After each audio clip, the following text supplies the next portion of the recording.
Personne n'a repris ça au vol. Si vous voulez, dans les années 70, Daniel Lecomte, qui n'a pas signé ce manifeste, me racontait que quand il était gauchiste, les gauchistes, Libération, dont l'ancien directeur Serge July a pris des airs de poule indignée parce que, à cause de notre manifeste, je vous rappelle ce que défendait Libération dans les années 70. Ils avaient fait des mouvements pour défendre les prostituées. C'était joyeux, c'était foutraque. Et là, si vous voulez, ce qui est glaçant, c'est que vous ne voyez même pas que les supposés héritiers de 68 veulent tout normer, tout définir pour nous. Qu'est-ce qui est autorisé, qu'est-ce qui ne l'est pas. Et là, vous avez dit à plusieurs reprises, monsieur, excusez-moi, j'ai dit monsieur parce que j'ai oublié votre nom, et Anne-Cécile Maillefer, pardon, je sais c'est parce que c'est deux prénoms, pardonnez-moi. Vous avez dit à plusieurs reprises, ce sont des hommes, vous voulez faire disparaître ce type d'homme, si vous n'aimez pas ça, n'en dégoûtez pas les autres, et tous les textes des abolitionnistes, les textes des ministres, les textes des députés qui sont en train de préparer ce projet, nous disent, et la pétition des petits garde-roses, là, les jeunes pour l'abolition, qu'est-ce qu'ils disent? Les hommes, ça achète et ça impose, c'est écrit textuellement, ses propres désirs. Il y a une criminalisation d'une forme de masculinité à laquelle moi je tiens à la différence entre les...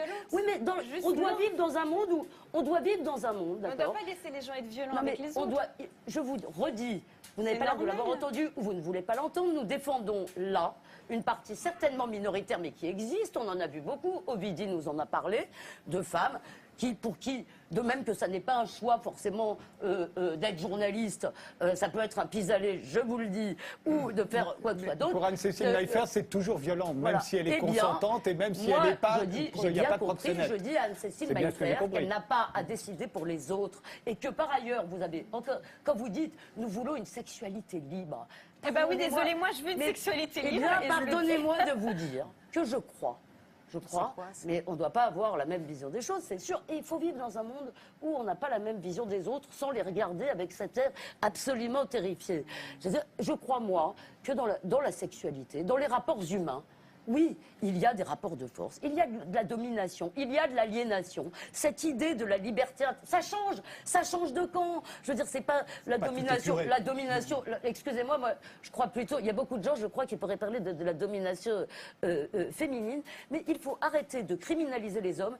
Et dernier mot sur la façon dont on parle des clients, des gens qui vont voir des prostituées. Alors, la députée, une des députées a dit, en plus, il y en a la moitié qui sont mariés.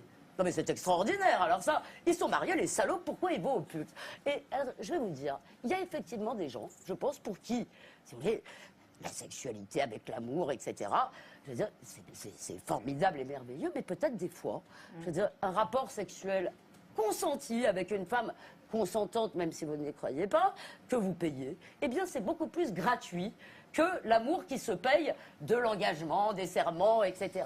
Vous considérez que tout doit être simple, tout doit être transparent, mais laissez les gens vivre tels qu'ils sont. C'est ça que vous avez dit, Anne Zelensky, il y a toujours quelque chose qui ne va pas entre les hommes et les femmes. Mais heureusement,